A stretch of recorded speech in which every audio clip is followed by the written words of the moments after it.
Coucou tout le monde, je suis contente de vous retrouver aujourd'hui pour une vidéo un petit peu spéciale, puisque je vais répondre à un tag qu'a lancé Angel, Tanina, Hugues et Claire de la Lune.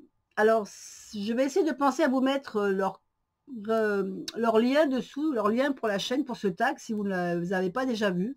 Euh, et donc, je voudrais les remercier, parce que ça fait très longtemps que j'avais envie de faire un tag. Et bon, soit j'avais pas le temps ou j'avais pas forcément toutes les réponses à ce tag. Et là, franchement, c'est un tag très facile. Donc, allez, je me dis, vas-y, c'est Domise, pour une fois, ben, lance-toi et fais ce tag. Donc, je remercie donc ces 3 personnes que je suis régulièrement d'ailleurs, hein, puisque, bon, Claire de la Lune, ça fait très longtemps que je la suis, Angel aussi, et Hugues un peu plus récemment peut-être, oui, ça fait un peu moins longtemps que les 2 autres, mais j'aime beaucoup ce qu'il fait, ce qu'il présente, parce qu'en plus il présente des jeux vraiment souvent qu'on ne voit pas tellement sur d'autres chaînes. Donc merci à eux déjà pour ce tag. Et puis j'attaque tout de suite par la première question. Donc la première question, c'est de présenter un jeu coup de cœur ou le jeu de cœur. Alors pour cette première question, je vais vous en présenter 2. Je vais vous présenter le jeu de cœur, un sur lequel j'ai craqué quand je l'ai vu en vidéo et que j'ai recherché, parce que au début où je l'avais vu sur les vidéos, il était en anglais. Et comme vous savez, peut-être, moi l'anglais et moi, ça fait 2. Donc si c'est de l'anglais basique, je vais arriver à déchiffrer, à papoter. Puis bon, maintenant avec les téléphones, c'est super. On a la traduction rapide. Mais bon, ça m'embêtait quand même parce que j'avais envie d'avoir le livre en français de celui-ci. Et je l'ai trouvé en français.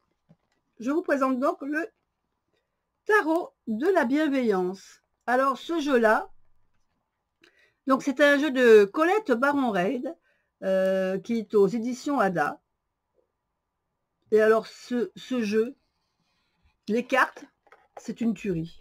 Enfin, pour moi, évidemment. Et c'est vraiment un jeu que j'adore parce que j'aime ce que fait Colette Baron-Reid. Hein. J'adore ses illustrations, ces jeux qu'elle fait. Donc, on a un petit livret comme ceci. Alors, le petit livret, on peut pas dire que voilà, le petit livret il est succinct. Hein, je veux dire, enfin, vous avez une carte, vous avez, vous voyez, pas grand-chose au niveau de la représentation de la carte. Hein, vous avez quelques petits mots-clés. Et puis, elle donne une vague idée de ce qu'elle a voulu représenter avec cette carte. Donc, peut-être que pour des débutants, c'est peut-être pas l'idéal parce qu'il n'y aura peut-être pas assez de renseignements. Et par contre, les cartes. Alors, je vous montre le dos. Un dos assez un peu classique, peut-être un peu rétro pour certains, mais moi je le trouve très joli avec cette base de verte et le contour comme ça. Alors les cartes, voilà.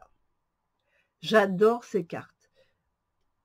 Le fou. J'aime beaucoup aussi la façon qu'a été représenté les chiffres de la carte. Je trouve ça très joli. Mais c'est vraiment dans le style en plus de cette carte. Hein, c'est superbe. Le magicien. Regardez comme il est beau ce magicien. J'adore ce magicien. Vous allez m'entendre dire ça tout le long, hein, parce que j'adore toutes les cartes. La grande prêtresse, vraiment, je trouve que les couleurs représentent vraiment la grande prêtresse. Ces couleurs, souvent, hein, on la voit un peu dans les bleutés, parce que c'est quand même une personne qui n'est pas trop expressive, hein, qui est assez froide, disons. Voilà, l'impératrice. L'empereur, regardez ce lion magnifique avec sa couronne. Le hiérophante. Alors le hiérophante, c'est rare qu'on voie un hiérophante représenté par une femme. Et je trouve que c'est un peu l'originalité de cette carte. Hein, en plus, l'imagerie est très belle. L'amour. Le chariot. La force. Regardez l'ermite. Comme c'est original, cette porte fermée avec la lumière là qui surgit au centre. Non, non, c'est vraiment trop. Elles sont vraiment trop belles ces cartes. La justice. Regardez la transformation. Regardez cet enfant. Moi, je suis en amour devant ces cartes.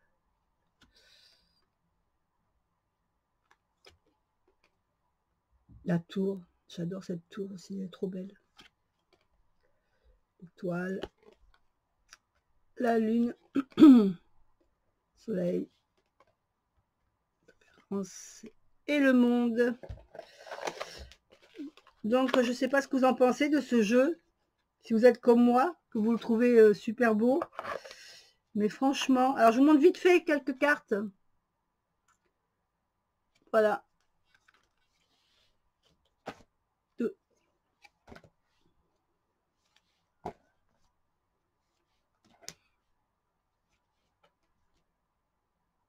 Elles sont vraiment trop belles.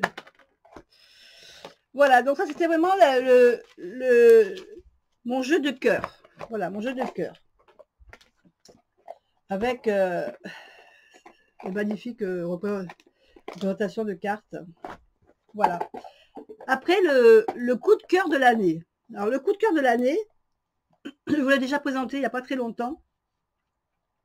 Je pensais pas avoir un coup de cœur comme ça pour ce genre de jeu parce que c'est pas vraiment l'imagerie qui m'interpelle dans les cartes. Mais là, ça a vraiment été un gros coup de cœur. C'est le tarot Dark Mansion. Alors, c'est un auto-publié. Donc, c'est vrai que c'est un tarot qui est pas pour toutes les bourses parce que c'est quand même quelque chose qui est à un certain coût. Celui-ci, c'est le premier prix, le moins cher, parce que vous avez deux autres éditions, une autre édition avec des cartes beaucoup plus grandes. Alors, ouais, c'est le dos de celle-ci, avec des cartes beaucoup plus grandes. Et la troisième édition, c'est les cartes grandes aussi, mais avec dans un coffret en bois très beau, hein, mais c'est surtout bon. Tous ceux qui aiment collectionner les cartes, c'est ce genre de personne qui l'a acheté parce que c'est vraiment un très bel objet, quoi. Et donc voilà, le style de carte de ce tarot, mais c'est vrai que c'est un jeu voilà, qui m'a énormément plu, les amoureux. Je trouve que c'est un jeu qui sort un peu de l'ordinaire, hein, ça fait un peu les images un peu d'avant, mais j'adore ce jeu, je le trouve très beau, très parlant. Et puis pour les débutants, même pour les débutants, malgré qu'il soit un peu plus cher qu'un mass market, hein, mais c'est vraiment un jeu qui peut, pour les débutants, qui est très approprié parce que les cartes vraiment sont très représentatives de leur signification. Et donc, franchement, regardez le cœur. Franchement, si les débutants, ils peuvent, hein, il n'y a pas de souci, il est vraiment très facile, très facile à apprendre. Bon, l'inconvénient, c'est que si vous êtes débutant et que vous voulez vous l'acheter, il n'y a pas de petit livret avec ce jeu. Donc, il va falloir que vous ayez à côté un livre sur les tarots, hein, sur les riders. Mais bon, ça, on en trouve partout maintenant. Et puis, si vous avez un autre tarot, vous pouvez très bien vous servir du livre de l'autre tarot. Hein. Mais franchement, voilà, ça, c'est vraiment... Ça, c'est le jeu coup de cœur pour moi de cette année. Ensuite, le jeu que j'étudie. Alors, le jeu que j'étudie, c'est celui-ci. Bridge of the Night. Donc, on a deux côtés lumineux et clairs. Alors, c'est un jeu de 103 cartes.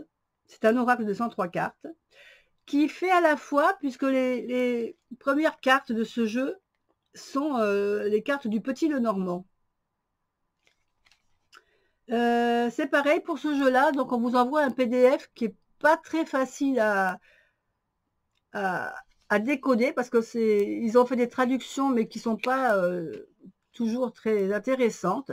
Et d'ailleurs, à ce propos, je remercie Claire de la Lune parce qu'à l'époque, quand j'avais acheté ce jeu, elle avait fait une vidéo. C'est elle d'ailleurs qui m'avait fait découvrir ce jeu où j'avais craqué. Et elle en parlait. Elle disait qu'elle avait commencé à travailler dessus et à déchiffrer un peu mieux les cartes parce que ce qui n'était pas toujours facile par rapport au PDF qu'on reçoit lorsqu'on le commande. Et donc, je la remercie parce qu'elle proposait de partager son travail. Et donc, Claire m'avait envoyé le PDF de son travail. Donc, je vous le montre. Voilà, c'était le travail qu'elle avait fait déjà dessus, le jeu. Donc, avec la structure parce que ce jeu s'appelle l'oracle du souffle de la nuit en français. Voilà, la traduction, c'est celui-là.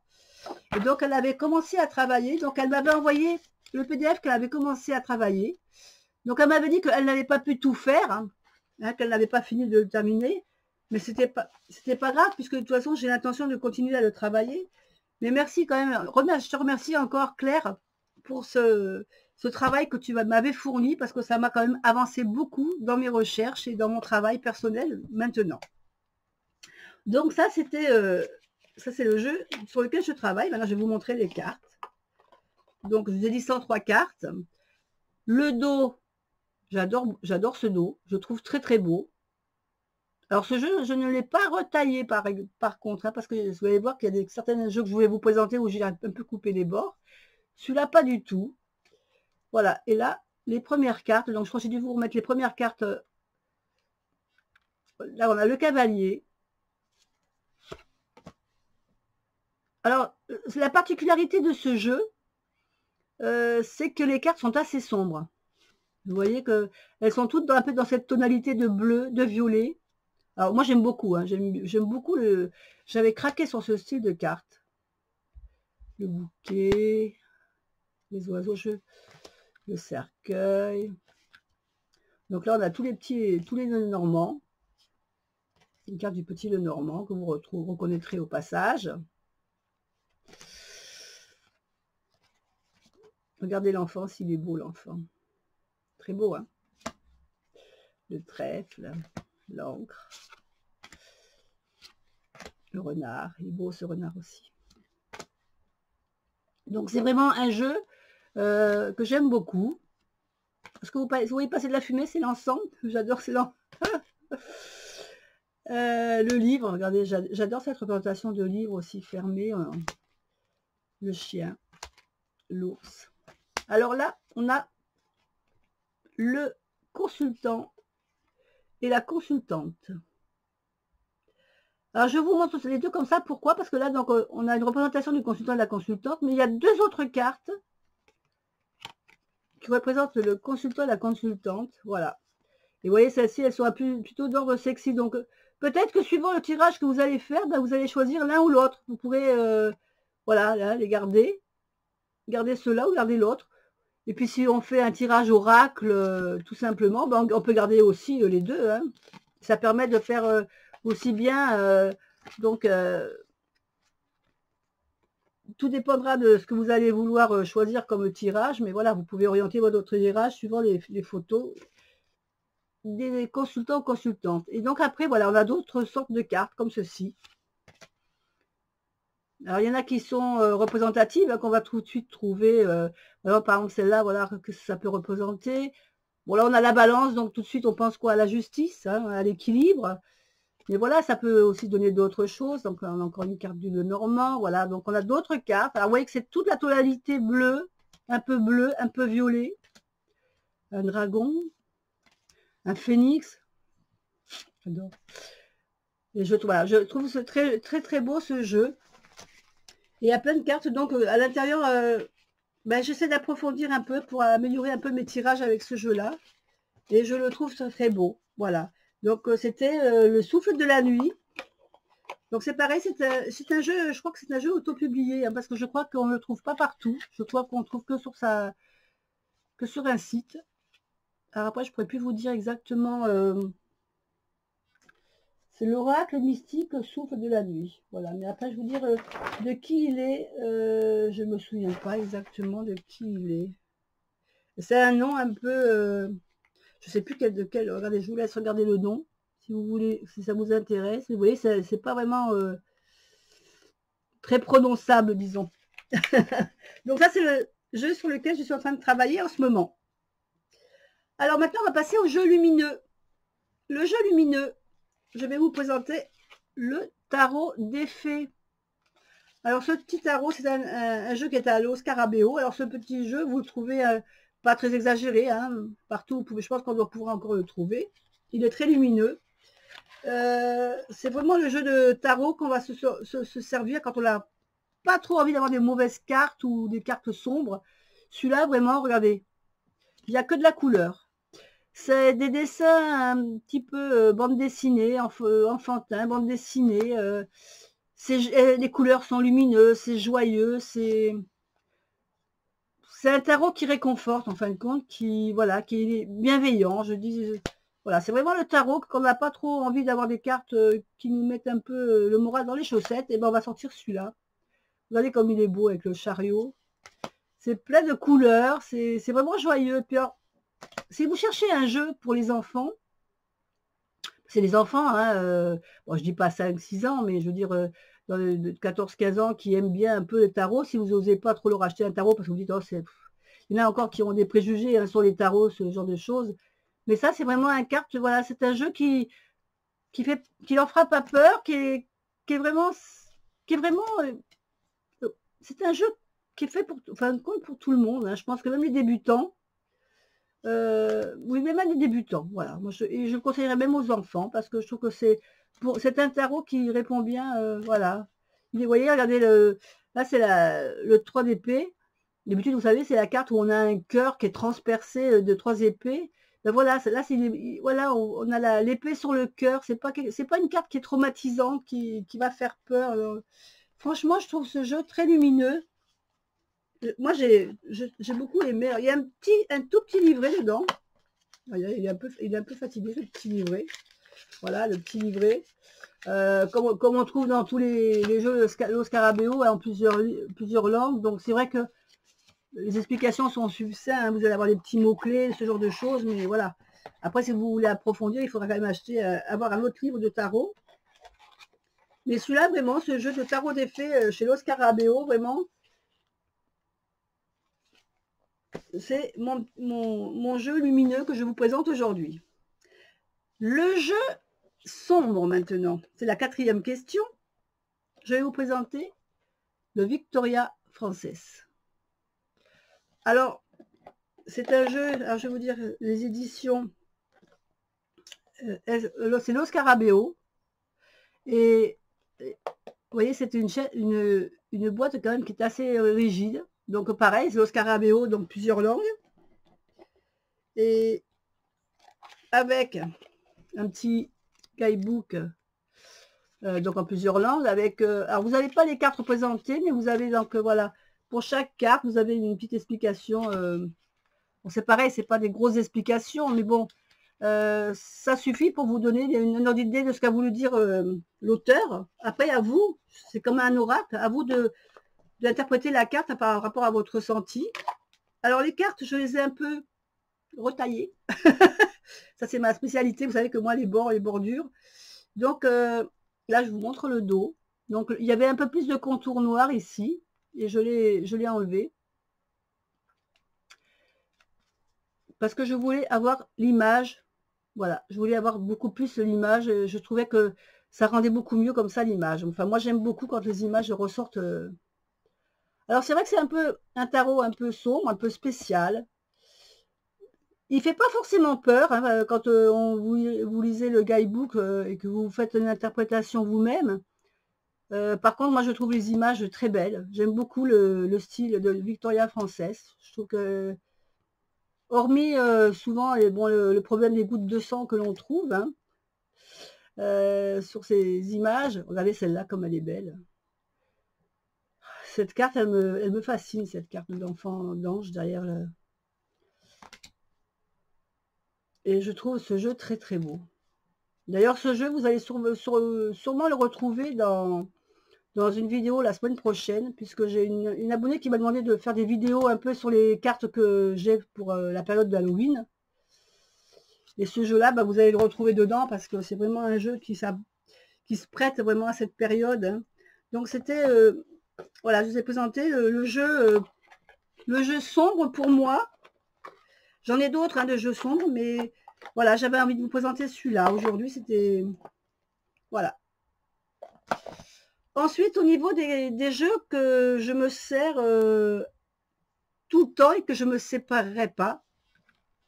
Alors, je pense que ça ne va pas étonner ceux qui me connaissent. C'est le Gilded Reverie le Normand. Alors ça, c'est la première édition que je vous présente, puisque je n'ai pas la deuxième. Peut-être qu'un jour, je l'achèterai d'ailleurs, parce qu'il y a des cartes vraiment à l'intérieur qui sont sympas, qui ont été rajoutées. Et c'est vrai que ce jeu de cartes, bon, bah, tout le monde le connaît plus ou moins maintenant, hein, parce que il est connu, hein, il est connu de tout le monde. C'est donc un jeu de Ciro Marchetti. Le dos, je trouve très beau. Et même les cartes. Moi, je trouve tout. J'adore toutes ces cartes. Voilà, moi, c'est vraiment un jeu que j'aime beaucoup. Donc, vous connaissez, c'est un petit Lenormand. Je vais passer rapidement parce que c'est... Mais ça, c'est vraiment un jeu que je me sers régulièrement et très souvent. À chaque fois, je fais un tirage à qui que ce soit, à quelqu'un, pour moi. Alors, pour moi, je ne me sers pas toujours de celui-là, mais quand si je fais un tirage pour quelqu'un, et ben voilà. Chaque fois que je fais un tirage, je m'en sers pour qui que ce soit parce qu'il complète bien, je trouve, n'importe quel jeu.